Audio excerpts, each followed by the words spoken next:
گلو قد ریاوکتیه بر بسر حدا جورین هکه برسوا و نابه بزنبن کو هونج گلک تشتان بی پاردمینن. جبر ویه که دوی هوند جیانا خویا کو وکی آوا چراوی تحرکه ده تقص روژه کی بری خواه بدن سر حدا جورین. لوره داوی ریویتیا بر به وی هرمی ده گلک دولمندین خوزایی و دیروکی لبندین کو هونوان کشف بکن. یک جوان دورین کوی درب کول سر ریاوجی باجار قرسیه.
قرس وەک باژارێکی کو ji deryayê herî bilind ê Bakurê Kurdistanê baldikşîne.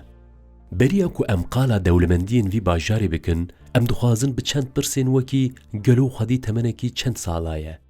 Ji aliyê kîjan şaristaniyan ve hatiye avakirin û navê xwe ji ku digre, bi kurtasî piçek qala dîroka wê bikin. Li gorî lêkolînên arkeolojîk û çavkaniyên dîroknasan, dîroka Qersê diçe heya beriya zayînê di salên navbera 9 û 8000 salan. Ev bajarê dîrokî ku îro Sînorê bi Ermenistanê re heye, di dema Hîtîtiyan de bi navê herêma Ermenya dihat nasîn. Navekê bajar ê kevin ji Araks û Karask bû. Hin dîroknas dibêjin ku ev nav ji êleke ku beriya zayînê li vê derê bi cih bûye tê. Hîn baweriyên vê herêmê jî dibêjin ku navê bajêr ji gotineke zimanê Gurcî tê ku ew jî tê wateya bajarê bi derî. Civaka me Kurda jî ji bajêr re dibêjin Qers. Ji ber ku bajarê Qersî wekî deriyeke ku Kurdistanê bi Qafqasan û bi deryaya reş fikirê dide, Xwedê şûnwariyê kûr ev navî lêkirine. Em bawerin ku ev kurtegotinên me ji bo dîroka wê besin. Eke hûn jî bêjin erê, deka werin em bi hev re hêdî hêdî derbasê taybetî û dewlemendiyên bajêr bibin.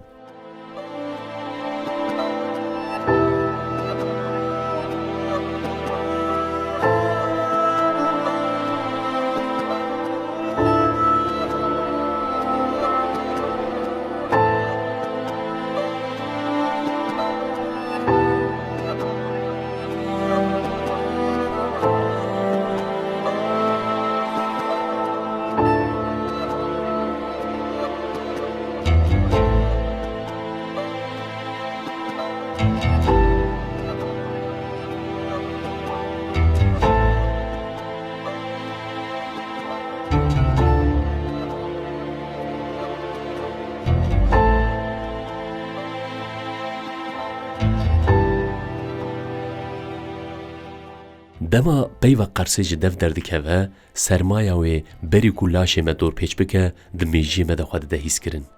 Sedema wê jî ew e ku ev bajar wekî Wan û Agiriyê li herêma Serhedê bi sermaya xwe ya zivistanê xwe daye nasîn. Em dikarin bêjin bajarê Qersê di nav bajarên Kurdistanê de bajarê herî sar e. Hevayekî wî reşayî û zozanî heye. Ji ber hewaya Sîbiryayê jî bandora xwe li herêmê dike, zivistanên Qersê dirêj û sar, havînên wê jî hênik û kin derbas dibin. Ji ber vê yekî ku gelek gund ji rojên pir sar û hişk re jî dibêjin Qers. Ji ber hewa wê ya bejayî, Qers yek ji wan bajaran e ku hûn dikarin her 4 salan bi tevî xweşikbûnên wê lê bijîn. ji ber di dîroka xwe ya kevnar de malovanî ji gelek şaristaniyan re kiriye, her nasnameyên ku li vir bûne serdest, berî çûyîna xwe mîrateyek li pey xwe hîştine. Dema hûn li navçe û navenda Qarsê derdikevin gerê, li ser war û bermahiyên dîrokî şopên wan şaristaniyan xwe nîşan didin. Hûn dixwazin werin em bi hev re ber bi çend bermahiyên dîrokî ve bikevin rê.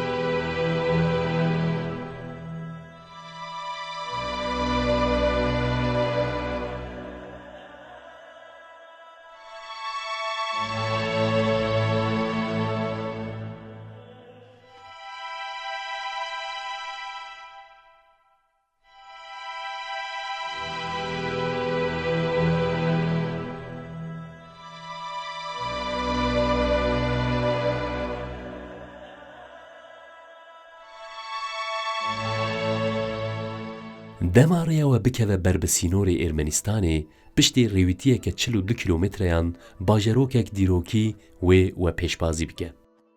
Ji wê re dibêjin xirabeyên Aniyê. Bêguman piştî rojên xwe yên zêrîn peyva xirabeyê pêve hatiye kirin. Hin çawkanî dibêjin ku di demên kevin de navê wê wek Anahîta dihat pênasekirin. Tê gotin ku ev nav ji perestgeheke ku ji Îraniyan maye tê. Xirabeyên Aniyê di nav bermahiyên dîrokiyên Qersê de ya herî balkêş û xwedî cihekî taybet e. Bajar di hembêza newaleke Kurd e li ber çemê Axuriyanê ye ku sînora du welatan xêz dike hatiye avakirin. Bajarê kevnar ê ku dikeve başûrê Rojhilatê Qersê, di çavkaniyên ji sedsala pêncemîn de wekî war û kelheke Ermenî derbas dibe. Lê gorî daneyên dîrokî, bajarê Anî yek ji mîrateyên serdema navîn e. Bajarekî dewlemend bûye. Sedema wê jî ji ber li ser rêya armûşê wek rawastgehekî cih dikirt, wek navendeke bazirganiyê dihat bikaranîn. Tê gotin ku di sedsala şeşemîn de malbata Ermenî gamsargaran li vir serdest bûye. Li gel serdestiya wê malbatê zêdetirî 24 şaristanî li vir bûne mêvan an jî serdest. Derdora bajêr bi sûrên ku îro gelek beşên wê hatine helweşandin hatiye dorpêçkirin. Hûn dikarin ji heft deriyan bikevin nav bajarê dîrokî. Deriyê Qersê, deriyê Şêr û deriyê Sarincê ji van deriyan in. Berê ku hûn li bajarê Aniyê derbikevin, li başûrê bajar mizgeftek tê xuya kirin. Jê re dibêjin mizgefta Menûçehr. Mizgeft piştî ku bajarê Aniyê ji aliyê dewleta Selçûkan ve tê dagirkirin, di sala 1702 da tê çêkirin. Ev mizgefta ku ji aliyê şaristaniya Selçûkiyan ve hatiye çêkirin jî mîmariya çanda Osmanî radixe li ber çavan.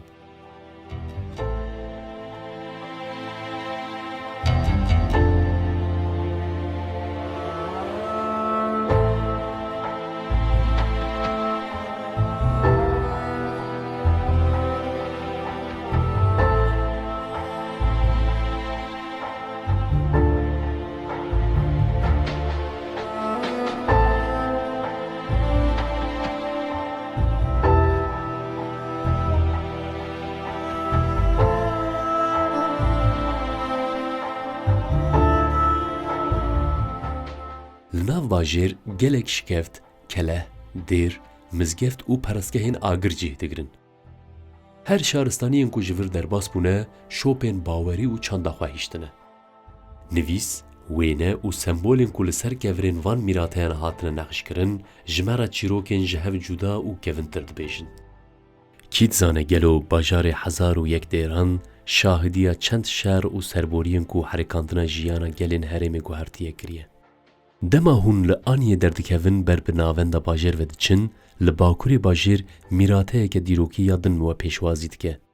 Keleha Qersê.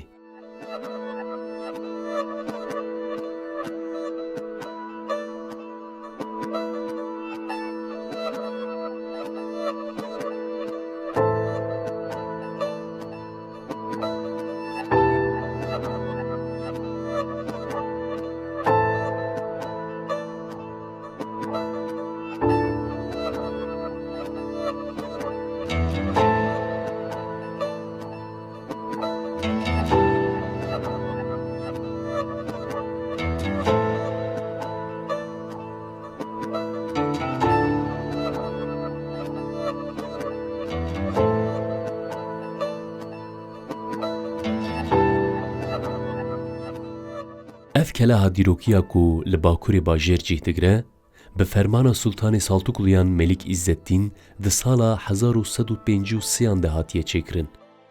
دریجاهی در دورا کلاه 3005 متره او 220 برجین وی هنه. جوان برجان تنه 7 برج جروجا مرمانه. کلاه قرصه جدو بشن دروه او هندر پکته او برجن دروه جپنج ریزان پکتین. کلاه د سردما تیمور اکو آنتولوژی داگر کر راستی تالانه که مزنتی. د سال 1606 ده کلاه جعالی شاه ایران یکمین عباس و جاره که دنهاته هلوشاندن. او دنافبر سالین 1616 و 1636 ده دو جاران تی چکرن. کلاه اکو د شر دنافبر عثمانی و روسان این سالین 1877 و 1878 ده تقریبات دید و هاته بر استا رسنیا خووندا بکه. در روژا میا ایرو دجی جبر نای پاراستن به تانوبین را روبرویه.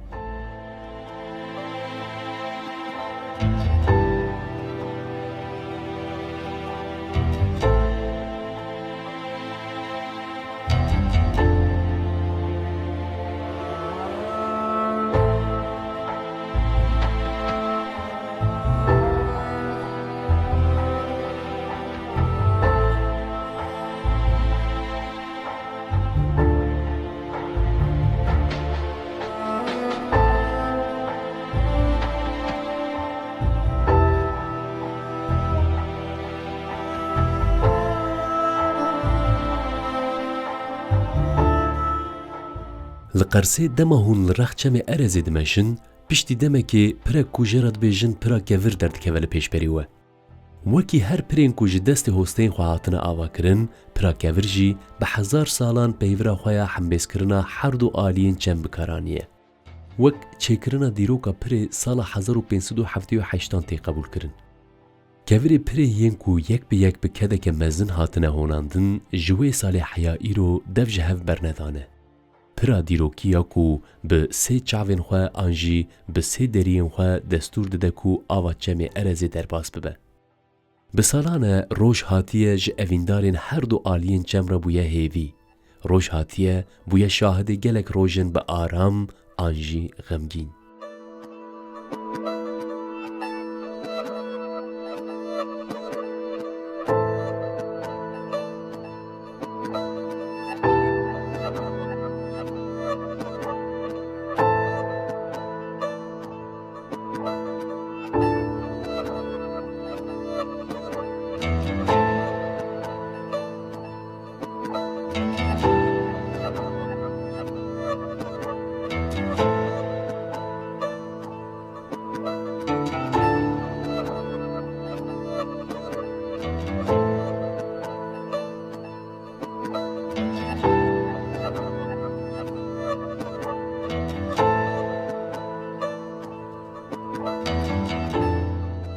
وکی باجروکی قدیم آنی کلها قرصه و پراکور ام دکارن قلا گلک میراتین دیروکی ینکو دناف سینور قرصه دا دمینم بکن.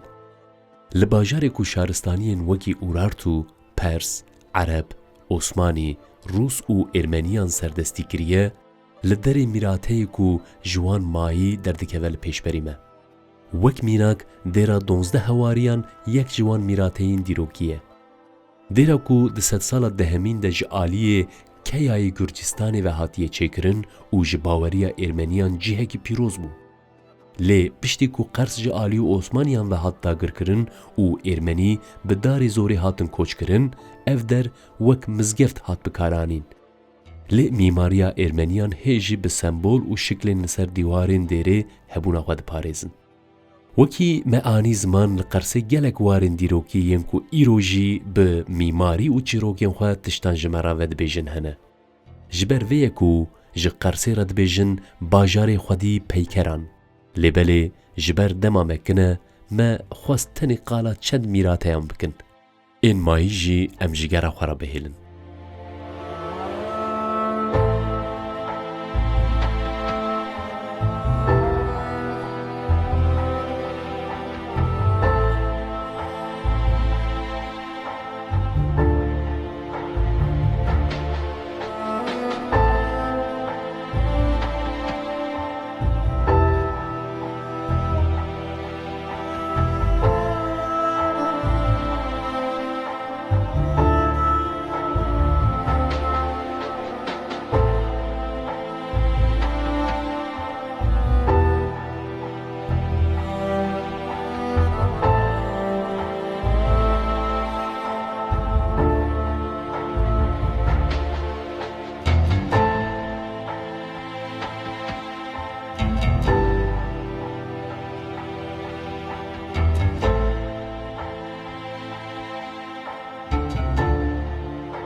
بەری ku em hêdî dawiya bernameya xwe bên em dixwazin piçek jî qala gola çildirê bikin.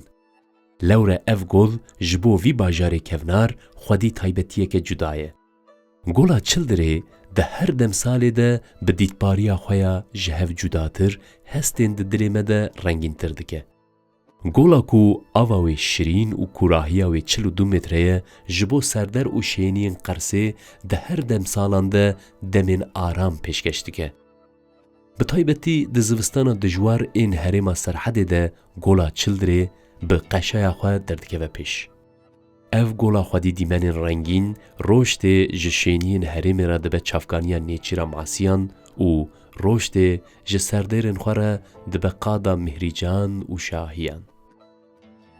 Zozanên ku golê dorpêş dikin jî di mehên bihar û havînê de ji sêwalên ku ew penêrê navdar ê Qersê ji wan tê bidestxistin dibe qada çêrandinê.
Dîroka siyasî de jî Qers xwedî cihekî giring e.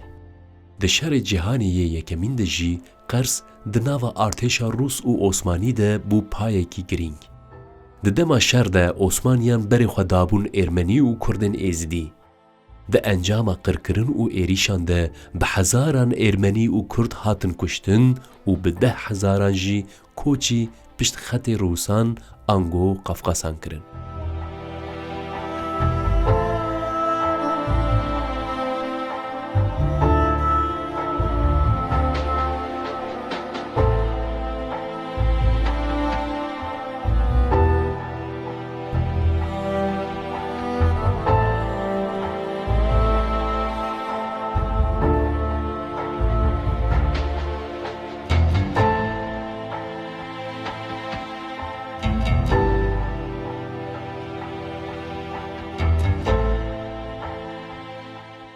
Belê temaşewanên hêja. Bi vê kitekita dîrokî ve em hatin dawiya bernameya xwe. Heke hûn dixwazin bêhtir Qersê naz bikin, wekî bi sedan kesên ku bi rêya ekspresa Rojhilat her sal berê xwe didin Qersê. Divê teqes hûn jî planeke gerê bikin. Qers bi tevî pirçandî û dîroka xwe û bi her 4 demsalên xwe li benda we ye.